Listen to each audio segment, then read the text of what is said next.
huminto ka. Tumigil ka sa anumang ginagawa mo ngayon at pakinggan mo ako ng lubos. May nangyari sa iyo kaninang umaga at maaring wala ka pang salita para doon, pero may isang bagay sa loob mo na gumalaw at narito ako para pangalanan ito para sa iyo. Ikaw ang uri ng taong matagal nang may dinadala na hindi makita ng ibang tao. Lumalakad ka na parang maayos ang lahat, ngunit sa loob mo ay may tahimik na bigat, may tanong na walang makasagot, may pagod na hindi dahil sa katawan, kundi dahil sa matagal mong paghawak sa isang pinto na hindi pa bumubukas. Ikaw ang napapagod ng walang malinaw na dahilan at mas lalo kang napapaisip kapag walang nakakaalam kung bakit ka biglang tahimik. Ikaw ang nagtatangkang magpatuloy kahit ang ilang bagay na dati ay mahalaga ay ngayon ay parang malayo na. At may mga gabing pakiramdam mo ay may nagbago na sa iyo kahit walang nakikita sa labas. Manatili ka sa akin. Sa dulo ng sasabihin ko, makikilala mo ang mga palatandaang matagal nang sumusunod sa iyo. Mauunawaan mo ang isang pattern na tahimik na humahawak sa iyong puso. At maririnig mo ang isang deklarasyong hindi basta salita, kundi pagtatakda. At bago tayo matapos, may maririnig kang bagay na para bang ikaw mismo ang hinihintay nitong dumating. Hindi ito basta mensahe na dumaan lang sa iyo. Dumating ito na parang liham na may tamang oras na para sa isang taong nakaupo sa gabi at hindi na kayang magpanggap na hindi na niya nararamdaman ang bigat ng panahong ito. Kung narito ka pa rin, hindi ito aksidente. Parang may kasunduan sa pagitan ng iyong pandinig at ng sandaling ito. Kaya pakinggan mo ng mahinahon ang mga palatandaan. May mga bagay na matagal nang nangyayari sa iyo at ang mga ito ay hindi kabiguan. Mga pahiwatig ang mga iyon, mga kumpirmasyon, mga banayad na pagtapik sa loob ng pintuan ng iyong puso na matagal mo nang nararamdaman pero hindi mo palubos na binibigyan ng pangalan. Una, may mga umagang gumigising ka ng pareho ang oras. Tila may humihila sa iyo mula sa gitna ng tulog. Pansin, kailangan mong maghanda ngayon. Naghanda ako ng eksklusibong material para sa mga nararamdamang inihiwalay para sa mas dakilang layunin, ngunit nabubuhay na napapaligiran ng ingay, mga abala at mental overload. Ito ay isang 30 araw na paglalakbay na magbabago sa iyong buhay. Isang ginagabayang landas upang protektahan ang iyong isipan at maghanda sa darating na may pang-araw-araw na pagsasanay sa focus, limitasyon at disiplina. Itigil mo na ang pakikipag-usap sa ingay. Matutunan mong tukuyin ang mga abala bago kanila kontrolin at palakasin ang iyong isipan. Available din sa immersive audio version. Mahigit 10,000 mambabasa na ang nagbago ng kanilang buhay sa pamamagitan ng 30 araw na paglalakbay. Libu-libong tao na ang nagsimula sa pagbabagong ito, mga taong tulad mo na pagod na sa pamumuhay sa ulap, mga ordinaryong taong nagdesisyon nang ihinto ang pagtanggap sa mental chaos.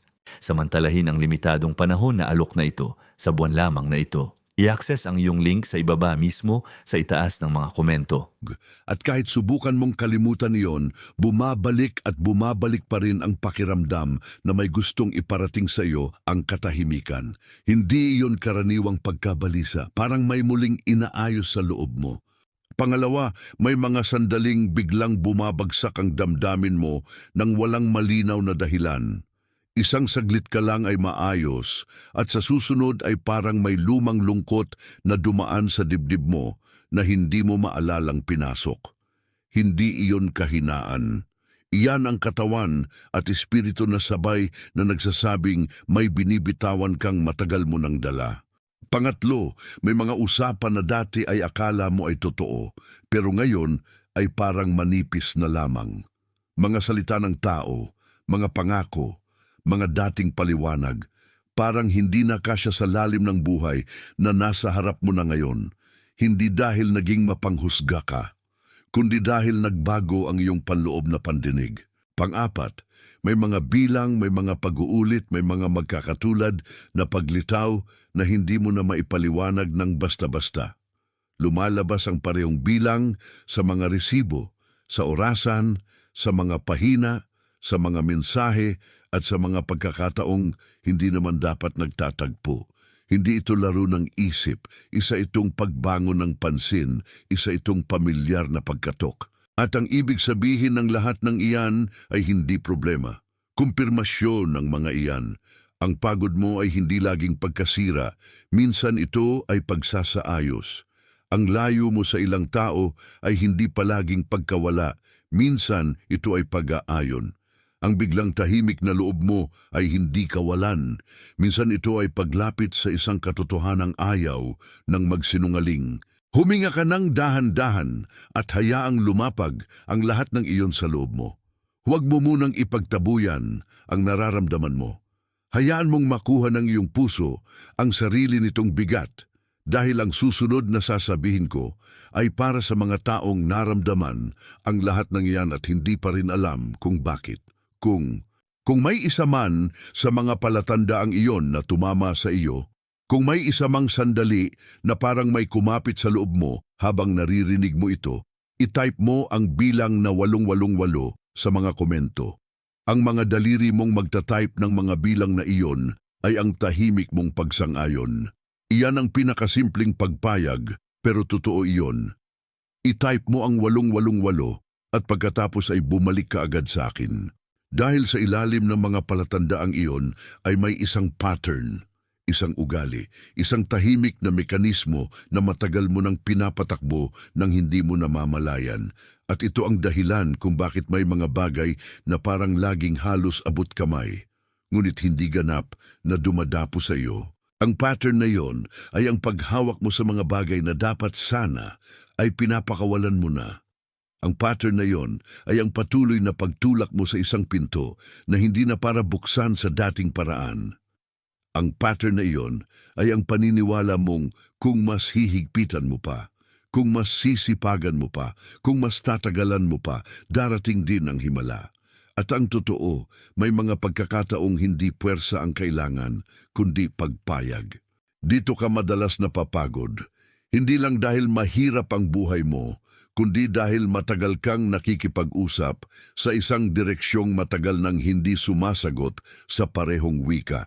Parang may sinasabi ang puso mo, ngunit ang kamay mo ay kumakapit pa rin sa lumang paraan ng pag-abot. Parang may tinatahak ang kaluluwa mo, ngunit ang isip mo ay inuulit pa rin ang luma at sanay na ruta. Sa maraming bahagi ng iyong buhay, ginawa mo ang tama pero ginawa mo yon sa maling bukal. Nagpursige ka sa isang pagod na hindi na sumasabay sa iyong panahon. Nagtiis ka sa isang tungkulin na dati ay tila kabanalan pero ngayon ay parang kulungan ng pagod. At hindi mo kasalanan na matagal mo iyong hindi nakita dahil kapag ang isang tao ay matagal nang nakasanayan ang pagiging matatag, minsan ay hindi na niya namamalayan na ang tinitibay niya ay siya ring unti-unting nagpapabigat sa kanya. Kaya hindi ka dapat sisihin sa pag-ikot sa ganitong pattern. Tinuruan ka lang ng buhay na magtiis. Tinuruan ka ng mga taon na huwag bumitiw ng madaling-madali. Tinuruan ka ng mga naunang sugat na ang paghawak ay minsan ay mas ligtas kaysa sa pagkuha ng hakbang. Pero may presyo ang matagal na pananatili sa maling higpit.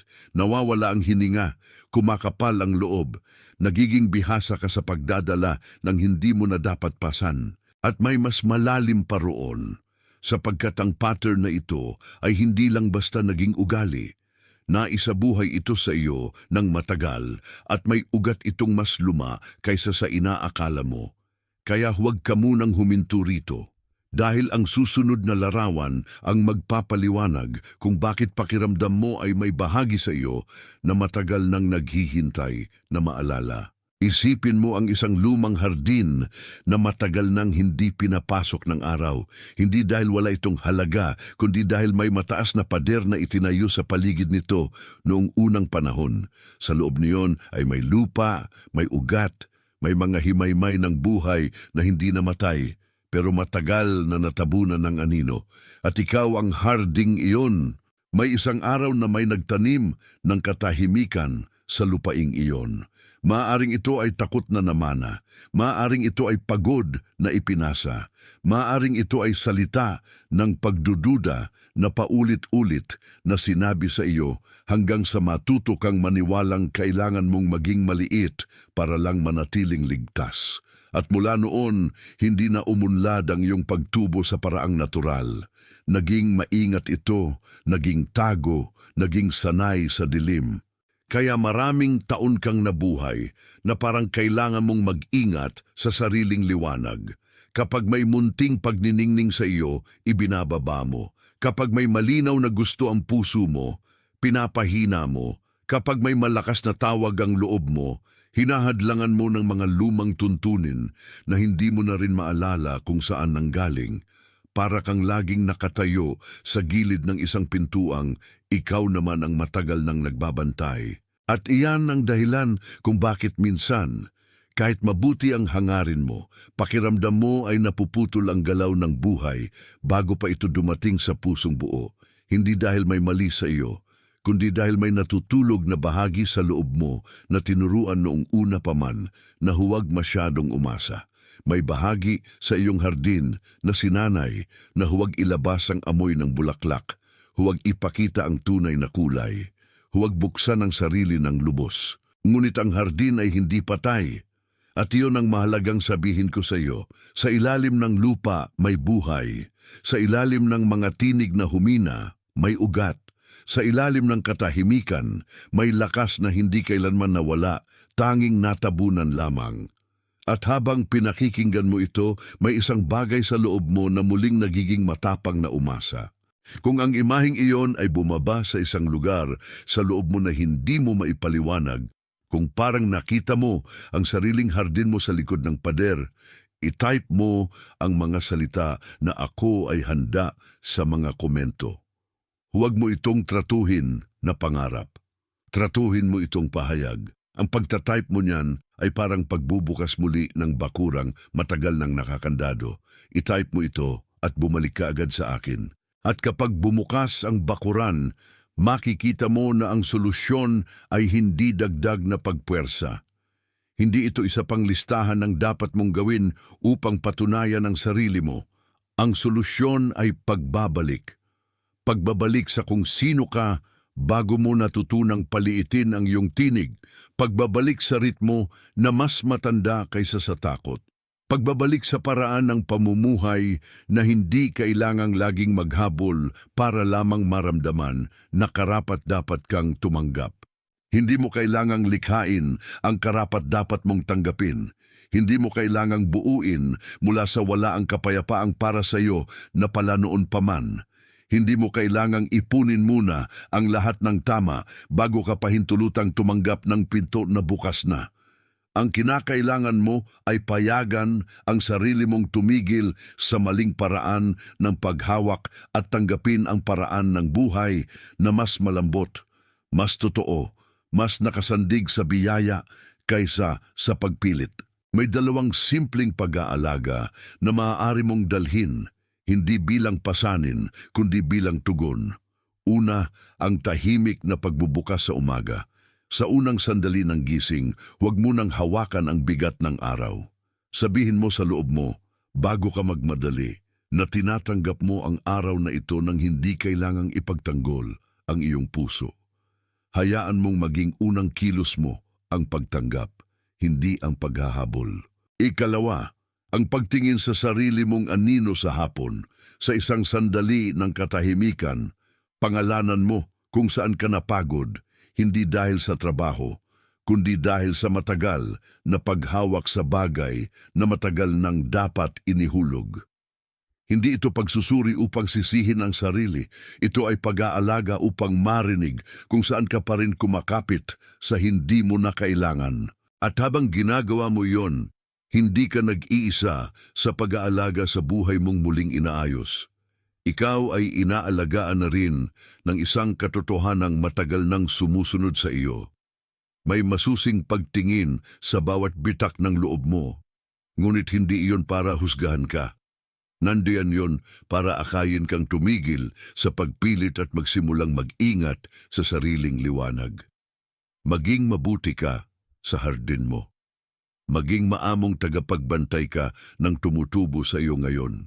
Kung may narinig kang kapayapaan sa gitna ng lahat ng ito, hayaan mong ang pag-like mo ay maging amen na walang salita, hindi bilang sukatan, kundi bilang pagsang-ayon na ang binanggit dito ay tama ang pagkakabanggit at ang nahanap mong katotohanan ay nahanap ka rin. Huminga ka ulit.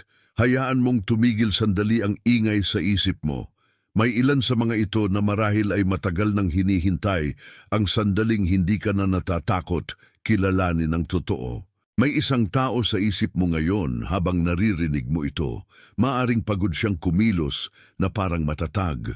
Maaring tahimik siyang nagdadala ng higit sa nakikita ng iba. Maaring matagal na siyang nag-aantay ng isang salitang magpapabigat at magpapagaan ng sabay. Kung may mukha kang naalala, huwag mo itong balewalain. Ibahagi mo ang mensaheng ito sa kanya. Hindi bilang mungkahi, bilang paghahatid. Sa paraang ang isang bagay ay dumating sa iyo sa tamang oras, hayaan mo ring dumating ito sa kanya sa parehong panahon ng biyaya. May mga salitang hindi inihuhulog para sa karamihan, kundi para sa isang tao lang na kailangang marinig ang mga ito ngayong gabi. Bago ito magsara, itype mo ang mga salitang ako ang pinili sa mga komento, hindi bilang hiling, hindi bilang pag-asam, bilang kumpirmasyon. Ang kasunduang tahimik na nabubuo sa pagitan ng langit at ng iyong pakikinig sa mga minutong ito ay isang kasunduang mabubuhay ka mula rito sa buong panahong ito. Isulat mo ito ng dahan-dahan. Hayaan mong ang iyong mga daliri ang gumawa ng ginagawa na ng iyong espiritu. Ikaw ay kinikilala. Ikaw ay itinatakda. Ikaw ay tinatawag pabalik sa sarili mong liwanag. Ikaw ay hindi na kailangang mamuhay na parang laging may kulang sa iyo. Ikaw ay pinapayagang tumanggap. Ikaw ay pinapayagang bumalik. Ikaw ay pinapayagang maging buo sa paraang matagal mo nang ipinagkakait sa sarili mo. Sa mismong sandaling ito, sa iba't ibang panig ng mundo, may iba ring tumatanggap ng ganitong pagkilala. May iba ring nakararamdam na hindi sila nag-iisa sa biglaang paggising ng kanilang puso. Bahagi ka ng isang pag-alam na hindi maingay, ngunit totoo.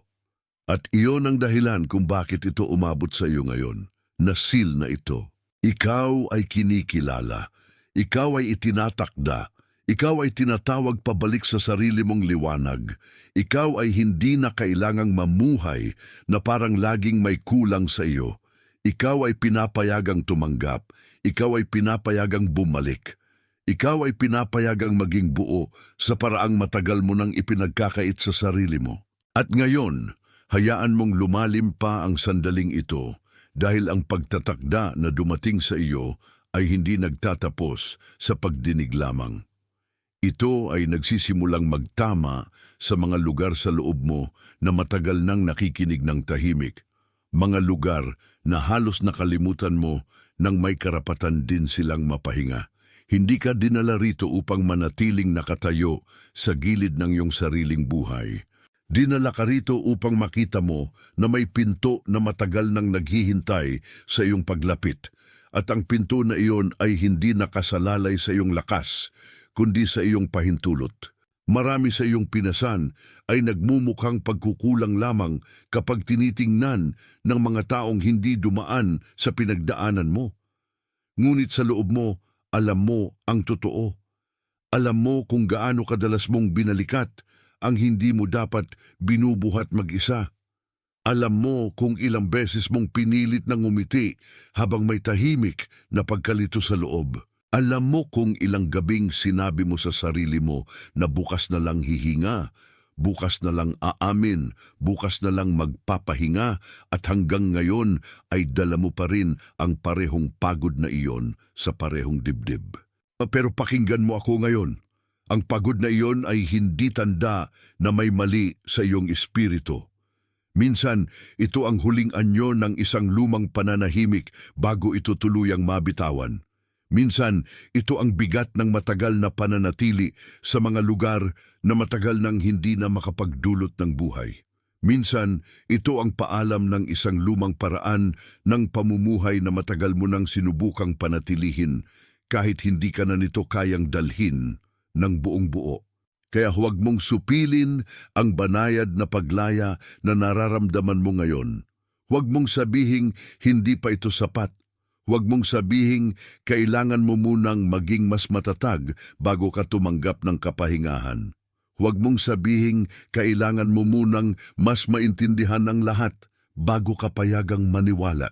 May mga sandali na ang pag-unawa ay sumusunod lamang pagkatapos ng pagtanggap at ang kapayapaan ay dumarating hindi bilang gantimpala kundi bilang tugon sa isang puso na sa wakas ay tumigil sa pakikipagbuno sa sarili nito.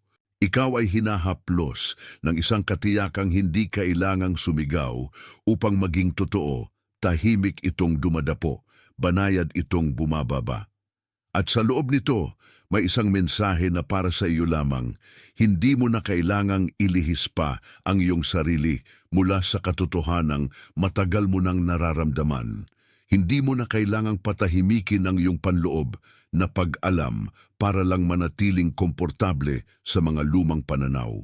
Hindi mo na kailangang ipagpalit ang katotohanan ng iyong pagkatao sa pag-aproba ng mga taong hindi naman nakakita sa buong bigat ng iyong landas. Kung minsan, ang pinakamalaking himala ay hindi ang isang bagay na biglang dumating mula sa labas. Ito ang sandaling tumigil ka sa pag-abot sa maling pintuan. Ito ang sandaling hindi mo na ipinagmamakaawa ang dapat ay dumadaloy ng kusa. Ito ang sandaling nakita mong ang kailangan mo ay hindi dagdag na presyon, kundi malinaw na pag-alala. Na ikaw ay hindi ipinanganak upang laging habulin ang pagdating ng halaga mo. Ikaw ay ipinanganak upang mabuhay mula sa halaga mong matagal nang nakasulat sa kaibuturan ng iyong pagkatao. May mga pader na gumuho hindi sa ingay, kundi sa katotohanang matagal silang hindi na sinasang-ayunan. Ganon din ang lumang bantay sa loob mo. Hindi ito mawawala sa isang iglap, ngunit maaari itong magsimulang humina sa bawat sandaling hindi mo na ito sinusunod. Bawat pagkakataong pinipili mong huminga sa halip na magmadali, humihina ang dating tanikala. Bawat pagkakataong pinipili mong dumulog sa katahimikan sa halip na sa takot, lumalawak ang espasyong dati ay masikip. Bawat pagkakataong pinipili mong maniwala na may mas malalim na gabay kaysa sa lumang pag-aalinlangan, may nabubuksang pinto sa loob mo na hindi na kayang isara ng dating anino. At huwag mong maliitin ang marahang pagbabagong ito. Dahil ang mga tunay na pagbabago sa buhay ng isang tao ay madalas dumarating na parang mababang liwanag sa dapit hapon, hindi parang kidlat na nagtataglay ng ingay. Ang mababang liwanag ang nagpapakita kung saan ka naroroon. Ang mababang liwanag ang tumutulong sa iyong makita ang landas nang hindi ka nalulunod sa silaw. At sa gayong liwanag natututo kang maglakad nang hindi na minamadali ang sarili.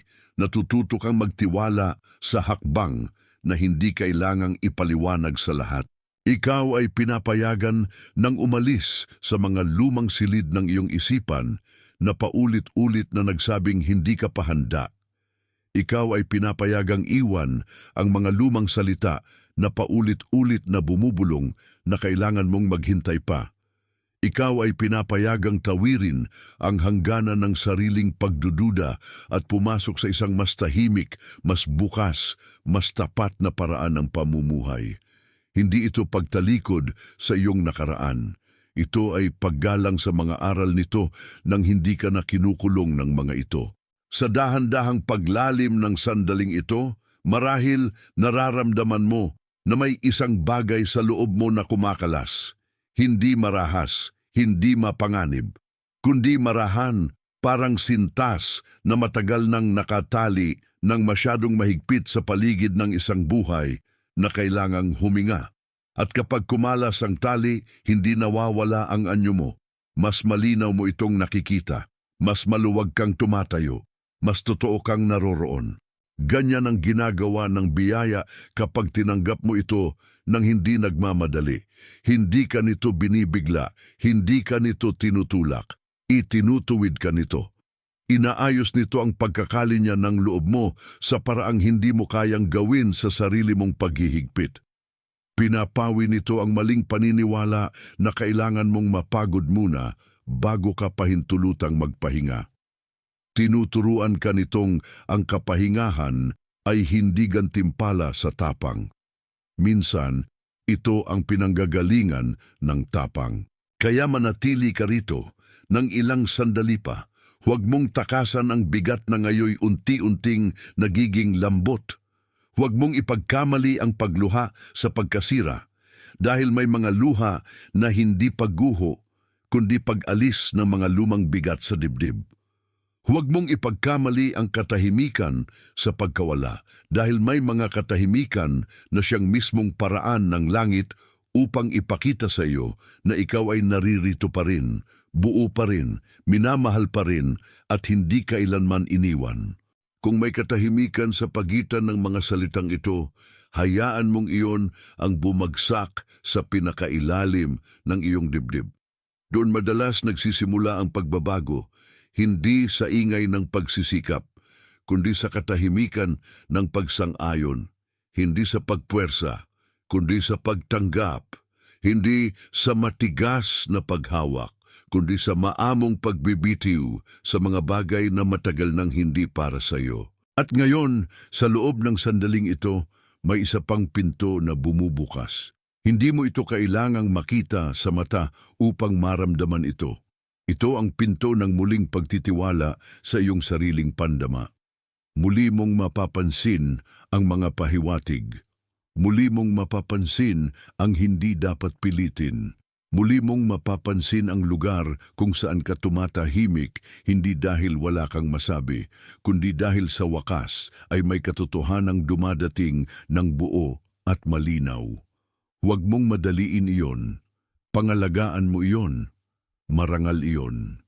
Totoo iyon. Iyo iyon. May mga bagay na hindi na kailangang ipaglaban upang maging iyo. May mga biyayang hindi kailangang habulin upang dumapo. May mga sagot na dumarating lamang kapag tumigil kang ipilit ang tanong sa maling oras. Kaya itigil mo muna ang paghingi ng pahintulot sa mga lumang tinig. Itigil mo muna ang pagbabalik sa mga lumang paratang.